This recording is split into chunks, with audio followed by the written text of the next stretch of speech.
Welcome. It's great to see so many of you here. So we are going to officially kick off.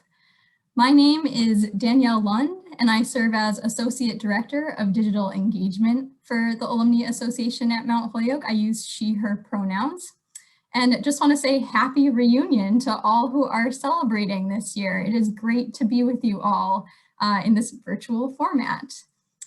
In collaboration with the Mount Holyoke Dean of Faculty's office, we're so excited to offer 3 virtual back-to-class sessions during reunion this year, and look forward to sharing more opportunities like this throughout the next academic year as well. A few basic details before we jump into the class. Please note that this session is being recorded and that no other recording is permitted without prior written approval. As you're experiencing, we're in meeting format, so if you prefer not to be viewable or audible throughout the session, please opt to keep your sound and video off. Should you wish to adjust your view, the control to do so is in the upper right-hand corner of your Zoom window, and I'll be sure to pin our speaker so that he is in the spotlight for the duration of the class. If you have questions throughout the session, please feel free to drop those into the chat box. I'll be monitoring that, and we'll do our best to answer and address as many as we can at the close of the lecture portion of the session. After which we'll also give the opportunity for you to raise your hand and vocalize a question if you so choose. So with that said, I'm so happy to have with us today Professor Adam Hilton, who's Assistant Professor of Politics at Mount Holyoke, whose scholarship focuses on the intersection of institutional and contentious forms of politics, particularly the dynamic interrelationships of social movements and political parties as co-evolutionary forces in American political development. Professor Hilton has published in a variety of professional and public venues and regularly teaches courses on American politics, US elections, parties and movements, and American political development. His current book project is entitled From New Deal to Neoliberalism, The Transformation of the Democratic Party in the Age of Inequality. Professor Hilton, thank you for being with us today. I'm now going to turn things over to you. All right, I hope that's rendering pretty good for everybody. All right. Okay, folks. So first, let me just start and with a thank you to all of you. This is really a very exciting opportunity for me. I love Mount Holyoke. I love Mount Holyoke students, and so to get to present some ideas and have a conversation with a group of Mount Holyoke alumni is just a thrill to me, and I really look forward to the discussion that we'll be able to have. So thank you very much for coming. And I also want to thank, of course, everyone at the Alumni Association, and particularly Danielle for the invitation to do this event. I've been looking forward to it for some time. Maybe maybe just a word about kind of my title here. When Danielle first contacted me about this opportunity, it was, I think, February or something, and I think we were still maybe in the midst of the second impeachment trial of Donald Trump. And there was so much going on in American politics when Danielle asked for a title. I wasn't sure where we'd be in a few months, so I didn't know what really to talk about. So I remembered that I had once heard Noam Chomsky relate to an audience that sometimes, he was invited to do a talk 6 months or even a year before the actual date of the event. And so his strategy was always, the title will be The Current Crisis in the Middle East, because whenever that lecture eventually happened, whether it was 6 months or a year in the future, there would always be a crisis in the Middle East to talk to. So it was always a topical title. And so when Danielle asked me, well, what do you want to talk about? I said, well, let's call it The Crisis and Transformation of American Politics, because I didn't know where we would be in May, late May, but I knew that crisis and transformation would be two themes that would be highly germane to any discussion about American politics today. So I've styled this a little bit. I've inserted, if you'll see parenthetically in the title, the crisis and transformation of US party politics. I am a party scholar in particular. That's my area of expertise. And there's a lot to say about what's happening with the two political parties right now. So we'll use the parties as a window to talk about broader themes in American politics. It's by no means the only way to think about American politics. There are many ways in which we can look at it, but party politics is my specialty, and it's how I'll approach this lecture. Let me just, I know Danielle covered some of this, but I just wanted to give you a little bit more about me, since most of you don't know me. I've been at the college since 2016. I love teaching here. It's such a great place. I went to a liberal arts institution when I was an undergrad. I always wanted to teach at a liberal arts institution, and Mount Holyoke is the perfect place, not only for that, but for also encouraging someone to balance the teaching with the research. And the students are just, as you know, so smart, so talented. It really permits you to do pretty high level stuff in the classroom. As Danielle said, I focus on American politics. I am an Americanist, as we're called, and in particular, I look at parties, elections, social movements, those kinds of things. To also just give you a little bit more about this lecture. This lecture comes out of, or is kind of a culmination of, a lot of the ideas that my students and I have been working through in a course called Parties and Movements in American Politics. I've offered this 3 or so times. It's hard to remember now. At least 3 times in the last 4 years at Mount Holyoke. And it looks at the intersection of social movements and political parties, and the development of partisan polarization, which I'm just realizing now I misspelled. But if that's the worst thing that happens in this lecture, then I got off easy.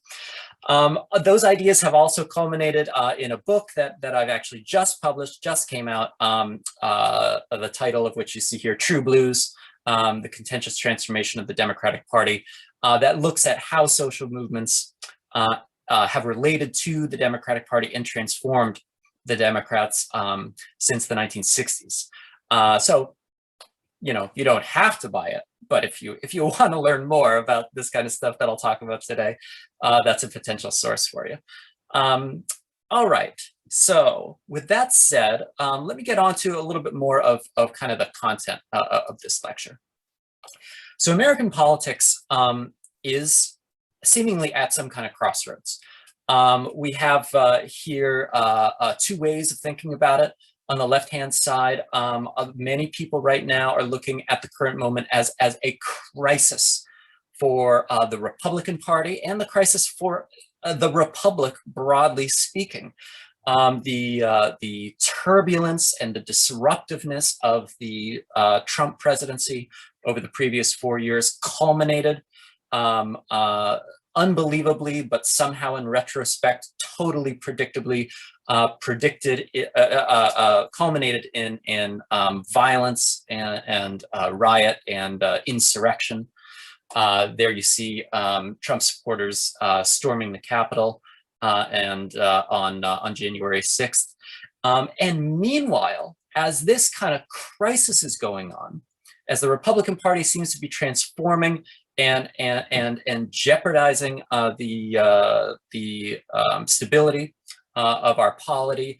Alongside that, we have a transformation of the Democratic Party, where everyone thought that Joe Biden, sleepy Joe Biden, the centrist, the moderate, the eminently electable candidate, Democratic candidate in the 2020 election, Joe Biden seems to be carving out a space alongside Lyndon Johnson and Franklin Roosevelt as a very ambitious, even transformative president, trying to reconstruct the American welfare state and as he put it recently after the passage of the American Rescue Plan, trying to change the paradigm of American politics. Those are very transformative ambitions, and a lot of people are finding this surprising. So these things are happening at the same time, and we want to try and understand, how do we explain these things? What do they mean? How did we get to this point? Where are we going?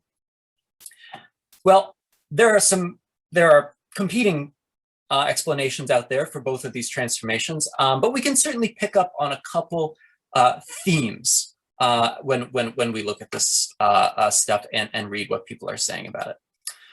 On the GOP side, right, on the Republican side, one of the major kind of frames we have is that the party is going through some kind of civil war, an internal civil war.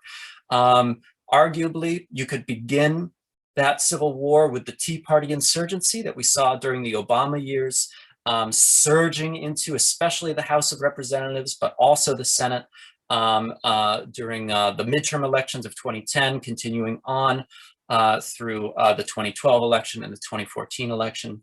The Civil War, it maybe reached a new fever pitch, or arguably took on a new phase with Trump's hostile takeover, his nomination in the 2016 Republican primaries. This also takes the form of the intense loyalty that we see to Trump. Probably the best, easiest piece of evidence would be how few Republicans broke ranks to vote in his 2 impeachment trials in the House and the Senate. And then the ongoing stuff, we see it in the headlines every day for the past week or two, the marginalization of dissent within the party, right? The overthrow, if I could call it that, the stripping of leadership from Liz Cheney most recently. And then if you may have caught it, there's a fairly small but significant group of anti-Trump Republicans who have now declared they're forming a third party to bolt, to leave the Republican Party, leave the fold, abandon the project of trying to transform it from the inside, and try and undermine it as an alternative third party. We'll see where that goes. It's very early, and we could talk about the potential for that in the discussion if people want. On the other side of the aisle, we also have some explanations. The surprise of Joe Biden to explain this. He has a lifelong career of being a centrist. He's a Washington insider. He is, in terms of the demographics of this party, an old white man. And yet, he is objectively pursuing the most ambitious progressive policy agenda in decades. Some might even wake up one day. You could be forgiven for waking up some days and wondering, wait, did Bernie Sanders actually win the nomination? It's very difficult to see any much, I'd say it's difficult to see much sunlight between Bernie's proposals and what Joe Biden is actually pursuing. There's difference, of course, but this is not what people were expecting. And many people explain this, including Biden himself, as a product of the pandemic. The crisis has, one, changed his thinking about things, right? He wants to build back better, as he puts it. And the pandemic, in addition to changing his thinking, has also opened a window of opportunity, right? Is as we know from previous history, crises can be windows of opportunity for major changes, good changes and bad changes, depends on your point of view, but they can have that effect for sure.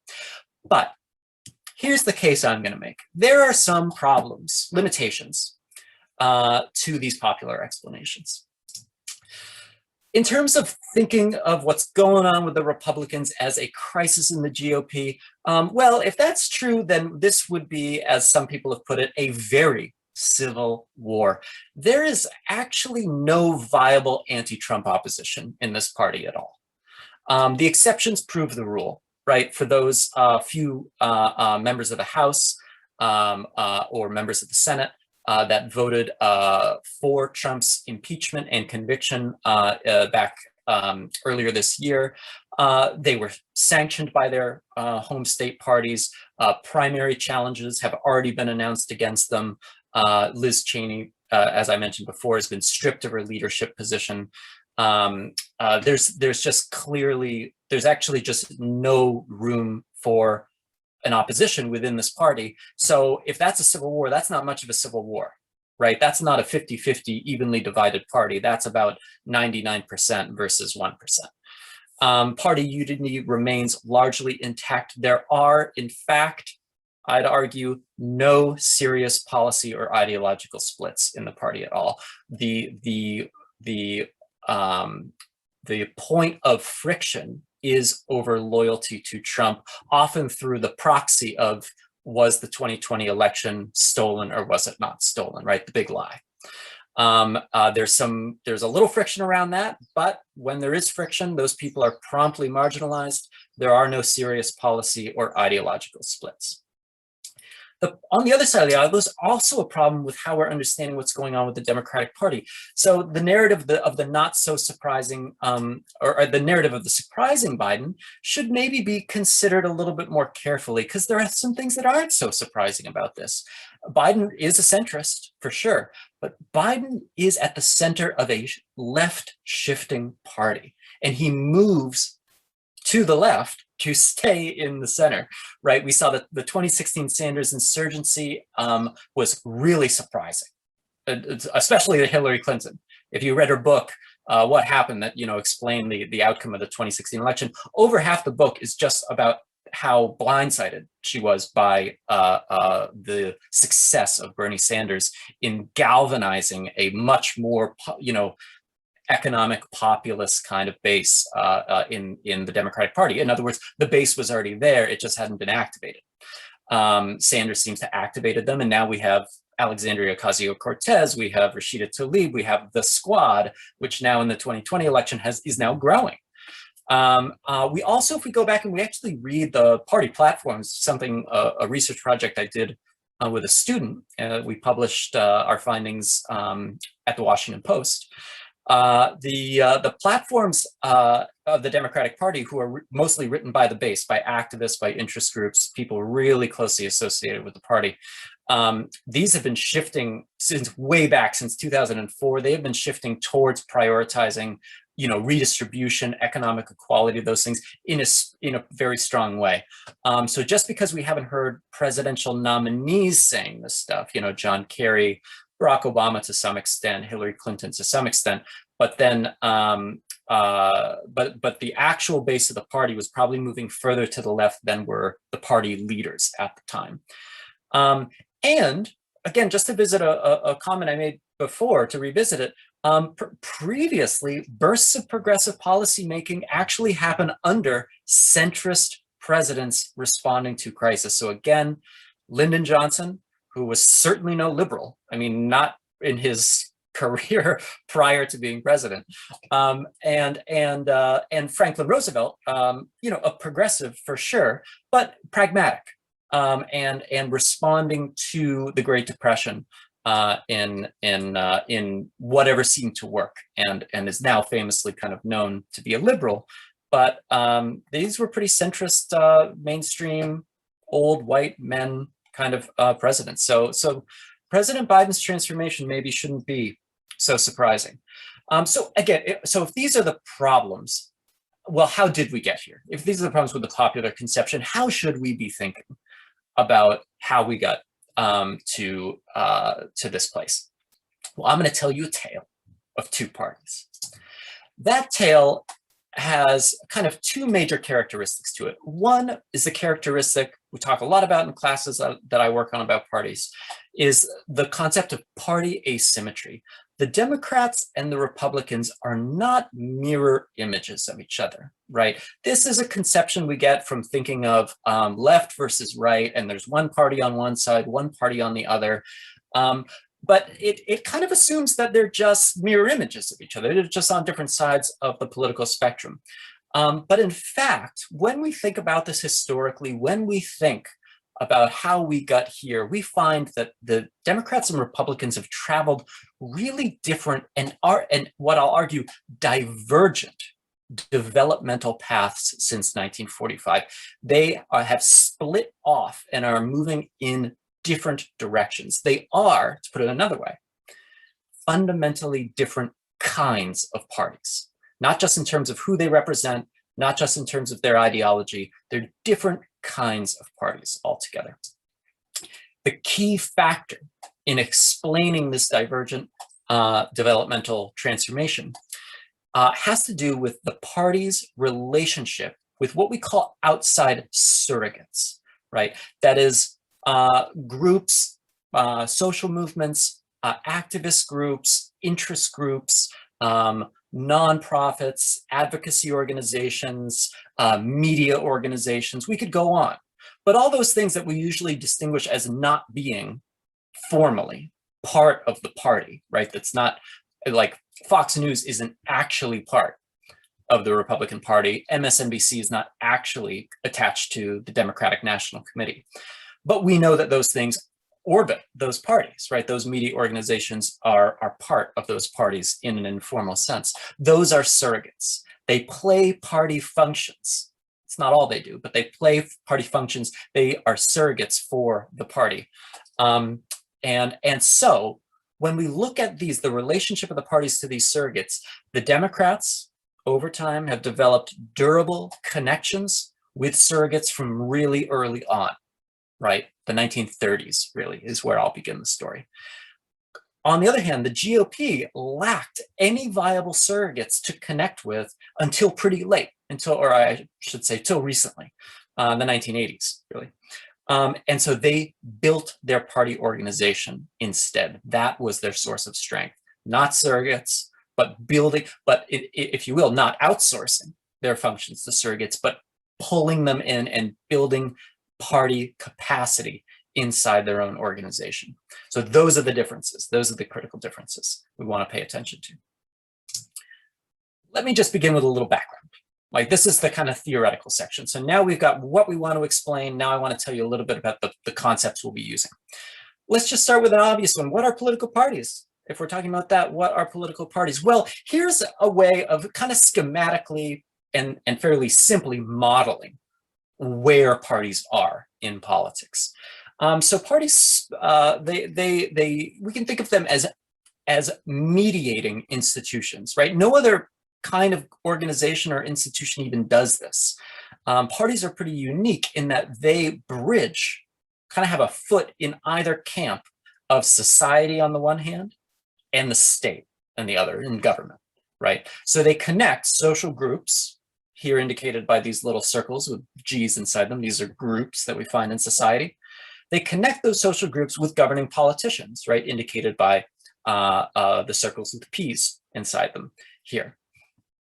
Now, of course, this is what makes democracy possible. This is representation, right? If parties didn't exist, how would, say, voters, have any kind of connection with what goes on in government, right? Parties are there to not just organize how government happens, like who votes with who in Congress, but also it attaches those people with broader identifications, right? Partisan identifications with segments of the electorate, right? People in society.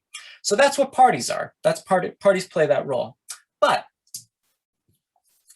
the location of party authority is inherently ambiguous. What we've been calling it in what I've called it in my work and what we call it in the courses I teach is we think of parties as contentious institutions.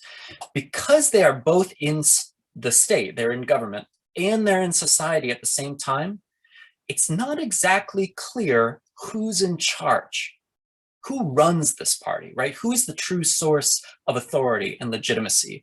Who, if you will, steers the party ship? Politicians can plausibly claim, due to their policy expertise, their years of experience, their ability to aggregate various social interests and sort of kind of make policy to satisfy all those various interests, they could plausibly claim to be the leaders of the party. But at the same time, members, voters, or the base of the party or its activists can also argue that they are the repository of all sovereignty, right? They're why politicians get into government in the first place. And if they don't like what politicians do in government, theoretically, they vote them out, right? So they're the boss. At least that's what we think of how democracy works. So with both groups, social groups in society and state groups, politicians in government, because both of them can and do claim to be the true leaders of the party, we get contention within a party, right? Not between parties, but within a party. Parties are hosts to rival claims of authority by groups and politicians. And we see this over and over again throughout American political history. We can even look abroad. This happens in other parties too, not just American parties, but it's exacerbated in American parties because there is and there can only be two major parties. Okay, so here's a second concept, party orders. Parties need to be creative and flexible if they're going to manage these relations of contention, right? Because we could imagine that relations of contention get out of control, right? That politicians and groups become so locked into conflict that nothing happens, right? And then the party loses elections, they can't govern, then no one's happy. So everyone has an interest in contention being well managed and kept within certain boundaries. So parties or party leaders, party actors, various factions, it changes over time. They construct and maintain what I call a party order in order to manage contention. A party order is something that brings some discipline and unity across 5 different dimensions of party. And you see, if you read a lot of the political science work, people work on all 5 of these different issues. Rarely, though, do they bring them all together and think about them. So that's institutions, interests, issues, ideology, identity, all those things. If those things are not congealing together, well, then you have disorder in a party and contention is spilling over. There has to be some amount of congruity between these things in parties for them to be able to contest elections, agree on policy, and govern. When party order breaks down, contention spills over. And let me just do a quick aside just to illustrate what I have in mind here. So this is actually where my book begins. And this is where I was thinking of this concept. So some of you, I'm sure, remember the 1968 Democratic Convention. Here you could see in this in a graphic I pulled. I think it was from maybe the New York Times. This is the riot police deployed en masse along with the National Guard to control the crowds that had gathered outside. You see, it's somewhat of a racially integrated crowd.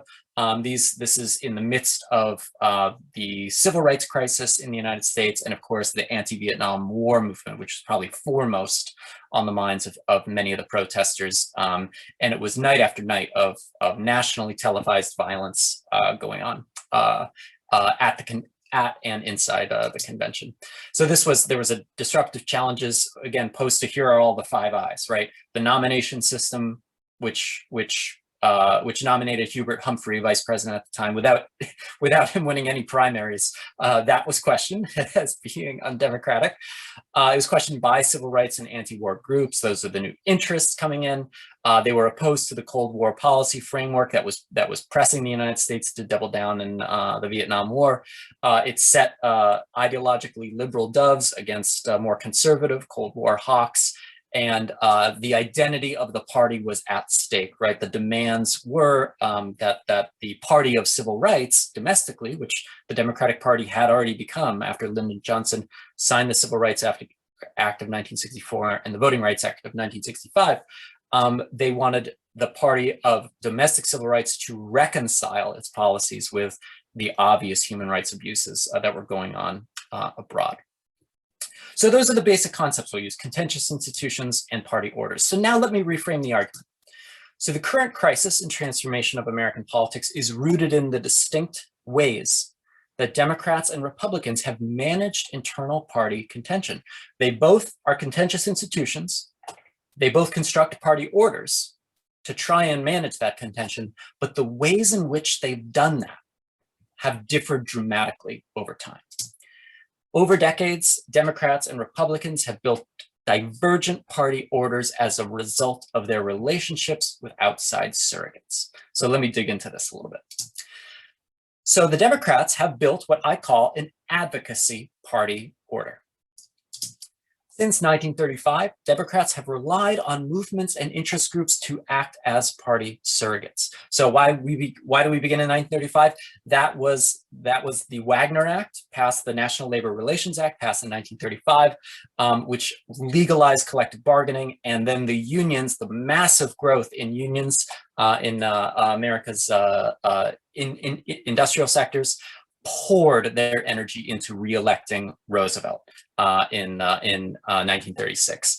And after the labor movement, of course, as I mentioned before, came the civil rights movement. And after the civil rights movement, the feminist movement. And after the feminist movement, the LGBTQ movement. And after them, the environmental movement. And that brings us right up to today, right? Is these movements direct their energy into the Democratic Party. They mobilize resources in order to help Democrats win. And, you know, this is America. No one really likes parties in America. It's just part of American party culture. It's an anti-party culture.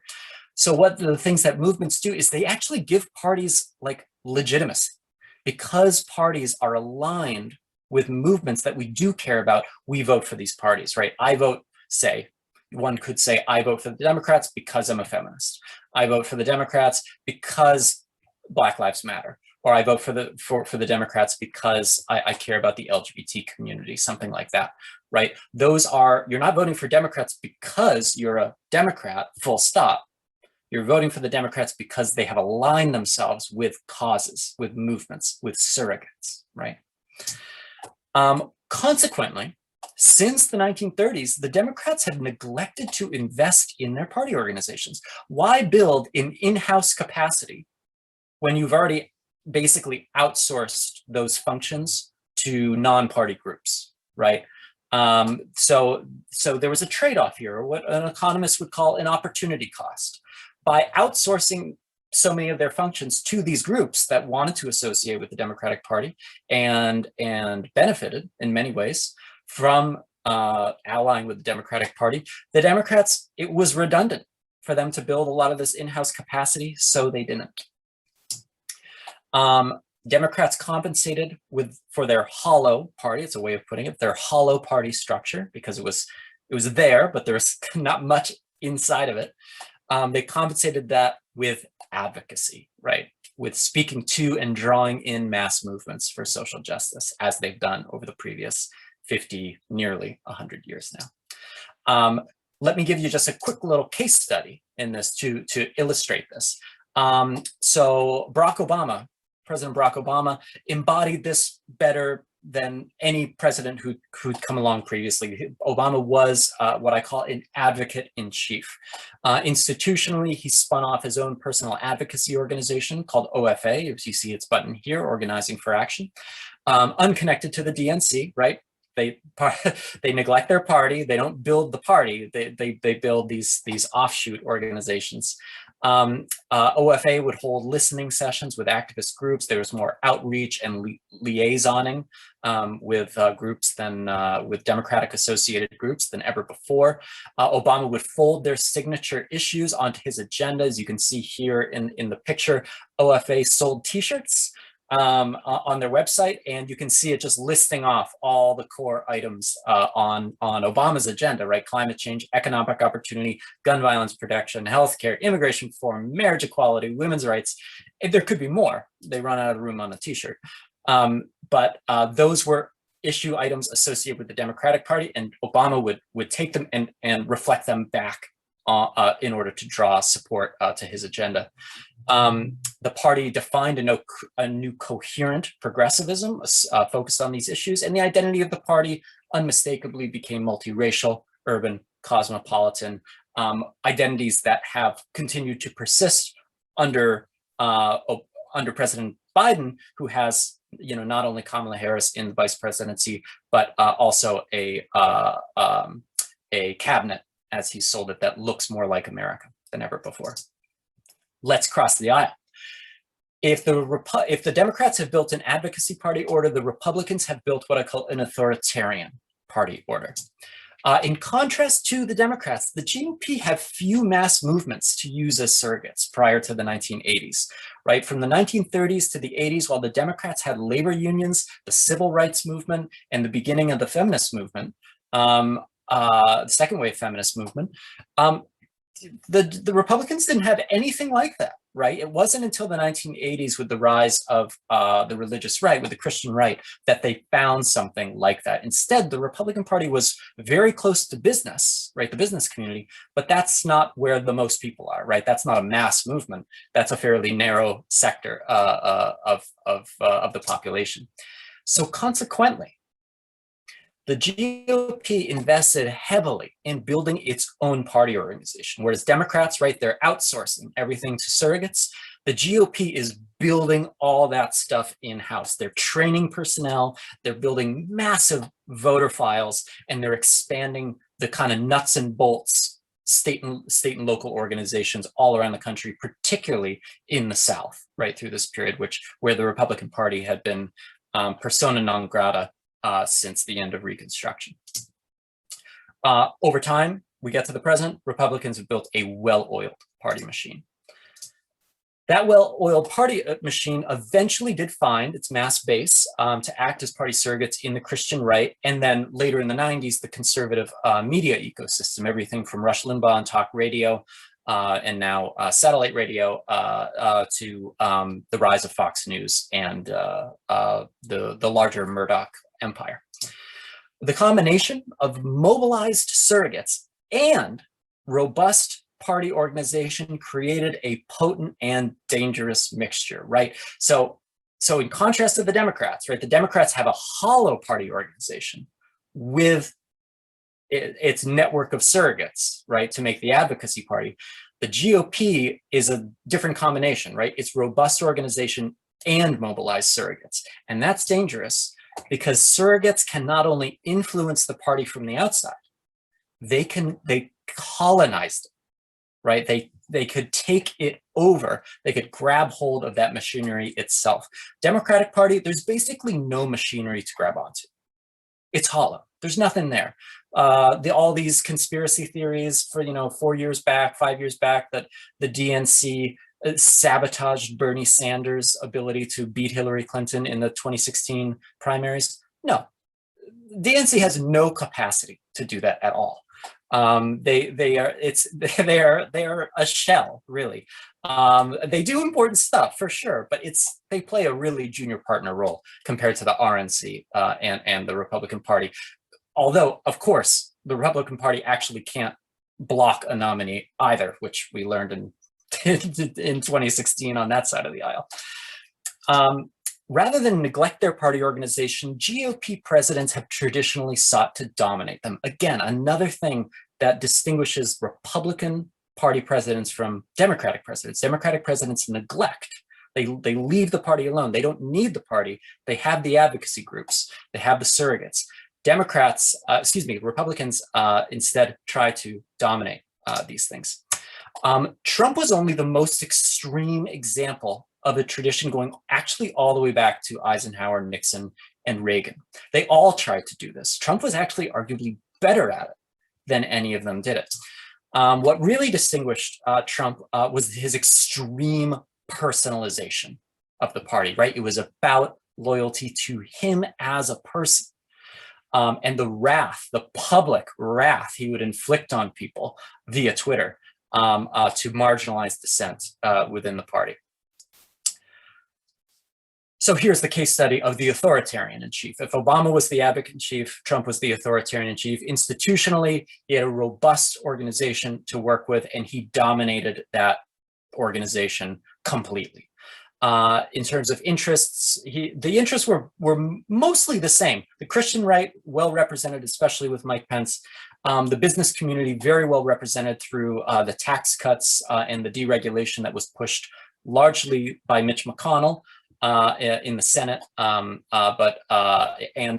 the choice of which justices and judges to appoint to the federal bench. Conservative media organizations, of course, were just gaga over Trump.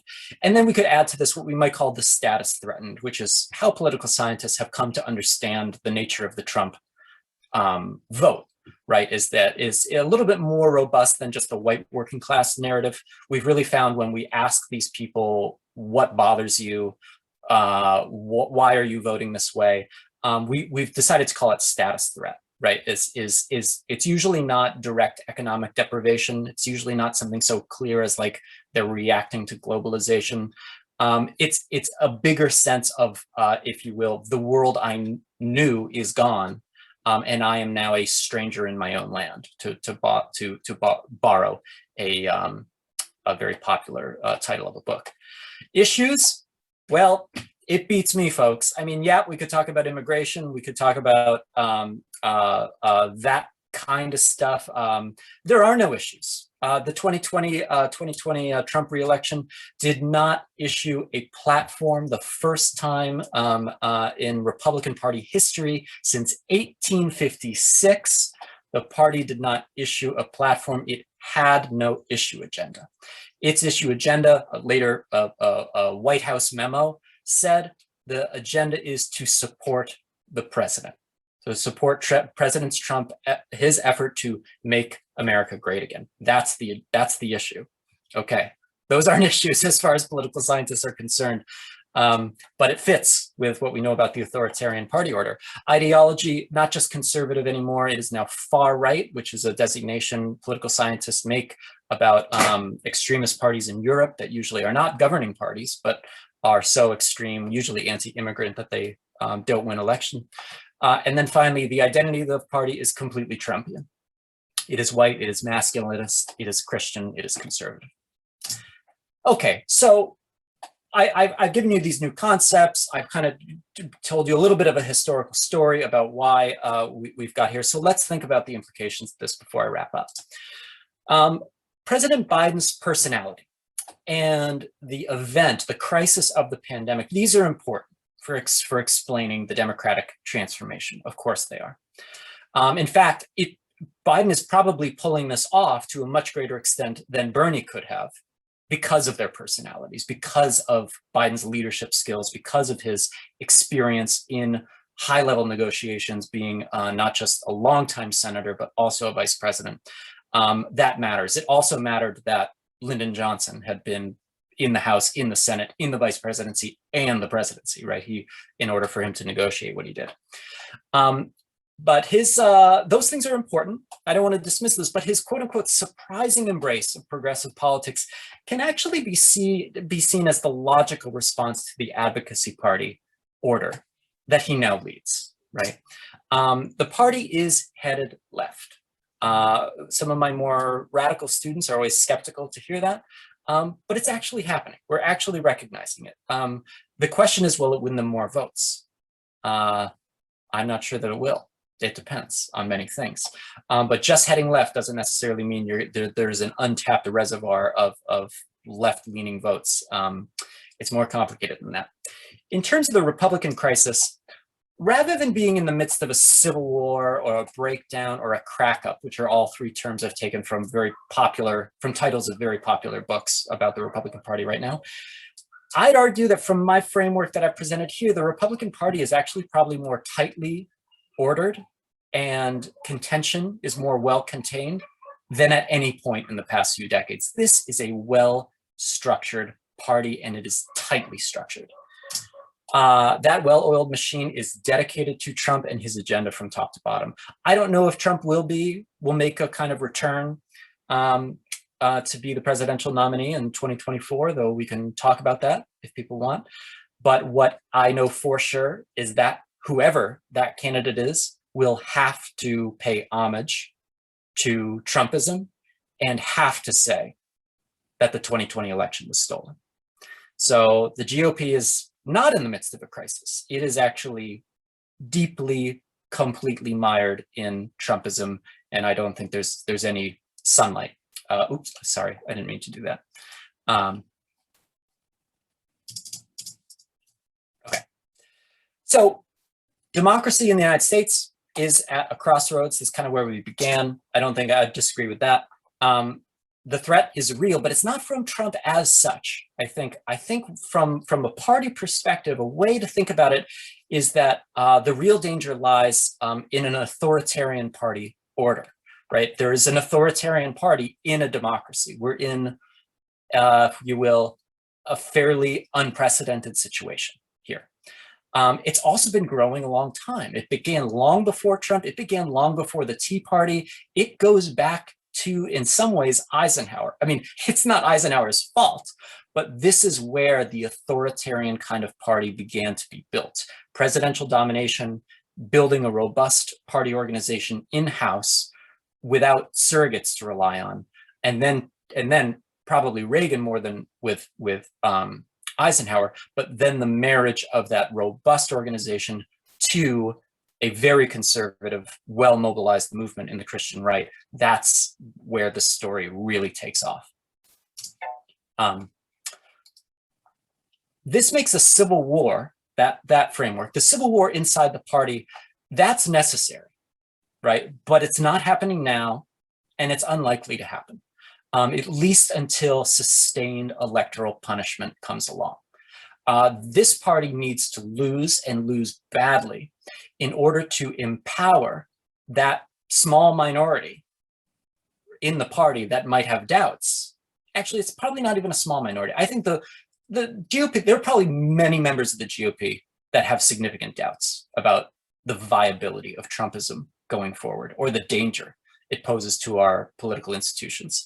But they can't do anything about it, which basically means that their internal monologue is irrelevant. If they can't act on those beliefs, then it's still a unified party. But electoral punishment, losing elections in various cycles, that will empower that group to actually make their case that they need to break from Trumpism altogether. We've seen minor attempts to break from it. Liz Cheney just happened to visit New Hampshire and Iowa recently. She's going to run for the nomination, right? Either on the Republican ticket or this new third party ticket. Those are not accidental visits.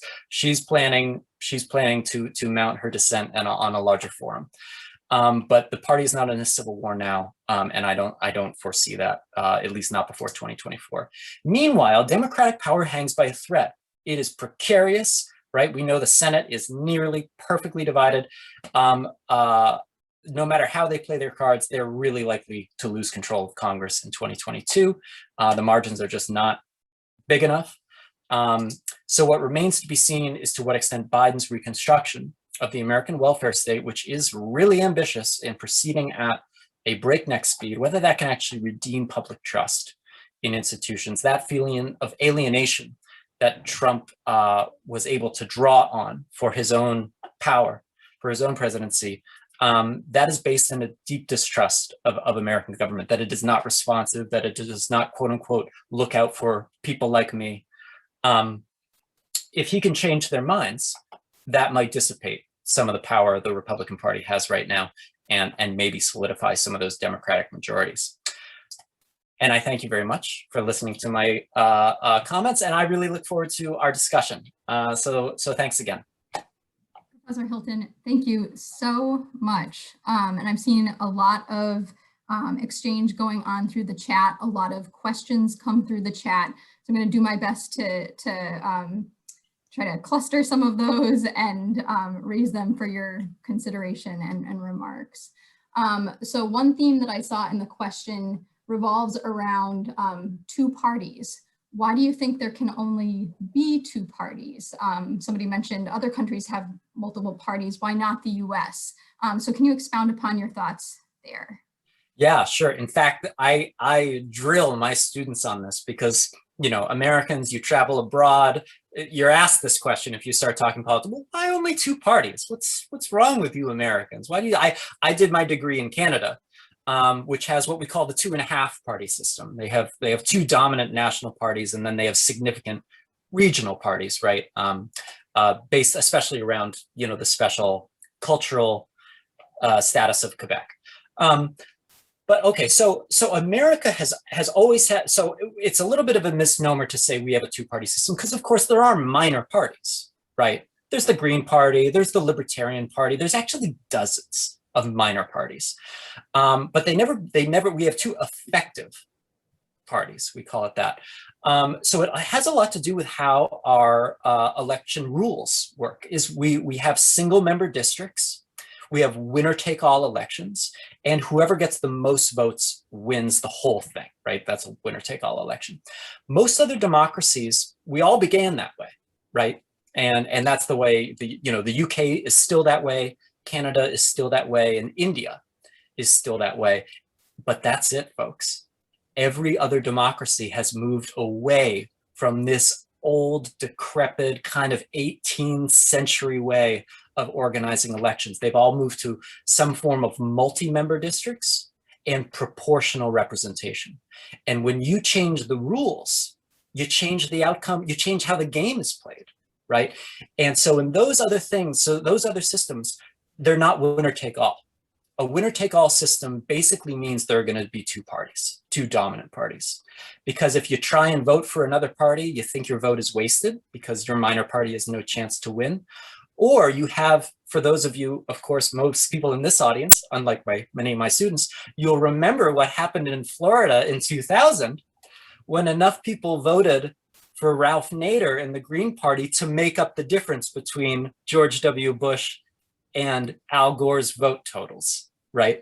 So we call that the spoiler effect, right? That is when people who voted Green would probably have preferred Al Gore to George W. Bush, right? If they could have listed their preferences. But instead they made the choice to vote Nader, which effectively took a vote away from Gore, which helped elect their least preferred candidate. Hence it spoiled the election for them.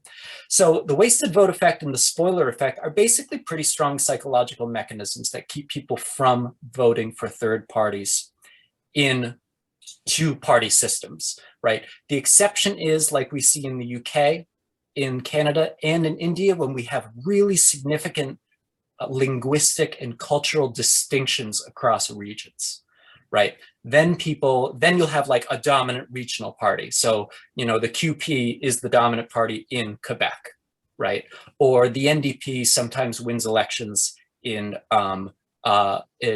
British Columbia, but they never take a majority, right, at the national level, for instance, or the Scottish, the Scottish Party, the Scottish Independence Party in the UK, something like that.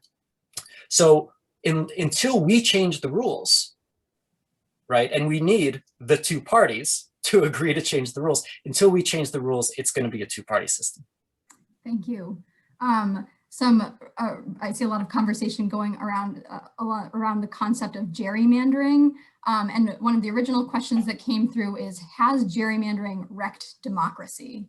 What are your thoughts on gerrymandering? Well, this is a tough one, folks. Gerrymandering is really important. And part of the reason it happens is because we have single member districts and you have to try and keep all members within those districts roughly equal. So we have to change the lines. Then the question is, who gets to draw the lines? And if state legislatures get to draw the lines, then the parties are drawing the lines to suit their own preferences, right? That's gerrymandering for anyone who doesn't know. Gerrymandering has an important effect. It has always been around. Parties have gotten a little more sophisticated at it lately because of changes in mapping technology. They can construct these things in fine-grained detail now. But I like to caution people that gerrymandering doesn't explain everything about our problems today. First of all, we know, like, yes, the House of Representatives is very polarized, but so is the Senate. And you can't gerrymander the Senate because that would mean you're changing state boundaries, which we're not allowed to do. So gerrymandering is an important factor for sure, but it can't explain why the Senate is so polarized, right? Because you can't gerrymander the Senate. Second of all, even if we had nothing but independent commissions, like some states are adopting now, to do the gerrymandering, to take the partisanship out of the contest, we still have the problem, and I'd highly recommend to anyone who's interested in this, the wonderful book by, his first name is escaping me, his last name is Rodden, R-O-D-D-E-N, popular book from Basic Book Press, why cities lose. We have a natural gerrymandering problem in the United States, which is that Democrats live in cities and around cities, right? And we have a Senate and an electoral college that overrepresents rural areas that happen to be almost exclusively Republican now. So while the Senate and the Electoral College weren't designed for partisan reasons, it has effectively become partisan in which party they are biased towards. So the Democrats just actually have a structural disadvantage because they are, if you will, inefficiently distributed across the United States. Because they cluster into cities, we have a system of electoral geography that disadvantages cities and therefore Democrats, and no amount of neutral redistricting can fix that. Thank you. Let's see here. Some questions about kind of other foundational pieces to our government. Should we take a 21st century, take a look for a 21st century version of the Constitution? Does the 18th century one fit our country and world now? It's a great question. Yeah, it's remarkable. You know, I mean, the American Constitution is very short compared to other constitutions. I think last I knew, I think the longest one for more recent democracies, say South Africa, I think they're, I mean, our Constitution is what, about 8,000 words long or something like that, is very skimpy. The South African Constitution and I think the Indian Constitution maybe are tied. They're somewhere about 125 pages or something like that. So those are more recent democracies that have a lot to negotiate, have complicated colonial pasts, and they, you know, needed to rectify a lot of those things. So you got to be prepared for it. A new constitutional convention is going to open up a can of worms, of course. And I'm not saying that's a bad thing. That could be a great thing. Depends on the final product. But that's going to be some contentious politics right there, for sure. There are a lot of things we can change because they're not in the Constitution, because the Constitution is so skimpy. There's actually a lot we can change without changing the Constitution because it's so skimpy, right? We could change how the electoral, we can't abolish the Electoral College, but we can alter significantly the way the Electoral College works by state legislatures changing how we vote for our, you know, Electoral College. We could make it proportional, right? So if, you know, Joe Biden wins 49 or what was it, 45% of Texas, he gets 45% of Texas's Electoral College votes, right? We just round up to even numbers. You know, maybe knowing this audience, you might not love this prospect, but, you know, Donald Trump could have and maybe should have been entitled to whatever he got, 25, maybe 30% of California's Electoral College. It would change the way campaigns work. It would basically eliminate swing states, which are like grossly undemocratic, that it comes down to just a handful of states that happen to be purple that year. That's probably the worst part of the Electoral College. We could change that. We could change campaign finance law through Congress. I mean, there's so many things that determine what our politics are like that aren't in the Constitution. I think we need to think seriously about just what a convention would really serve. I mean, we could even change what I said. We could do proportional representation, right? And multi-member districts through an act of Congress or through state legislatures. States, Maine, and some others, Massachusetts almost did it on ballot initiative, but they're adopting ranked choice voting, which is a kind of intermediate step between what we have now and proportional representation. Those things can all be done on state levels, right? We might not need a constitutional convention. And so I think it's a really interesting question. The question is, what would we need that for that we can't do through our regular political channels? Awesome. Thank you for diving there, because the Electoral College came up as a question specifically. It always does. It always does. appreciate you speaking to that point directly. So we're at just about time here. Again, Professor Hilton, thank you so much. Thank you to all who were in attendance for this session. Again, it's great to be with you all virtually. I'm gonna go ahead and drop in the chat right now the link to the main reunion page, which will take you to the calendar of events. We have another back to class session coming up at 3 o'clock. So if you're able, we encourage you to join for that session as well. But yeah, wishing everybody a great reunion, and that closes us out for today. Yeah, I want to just thank everybody, and here I'll do my little applause for all of you. Thank you so much. This was really a joy to get to share these thoughts with you, and I wish we could talk about this at length. So please feel free to reach out to me. I'd love to discuss more on or recommend further readings or anything through email or via Twitter or something like that. And I wish you all the best with your reunion. I hope it's wonderful. Thank you all. Bye now.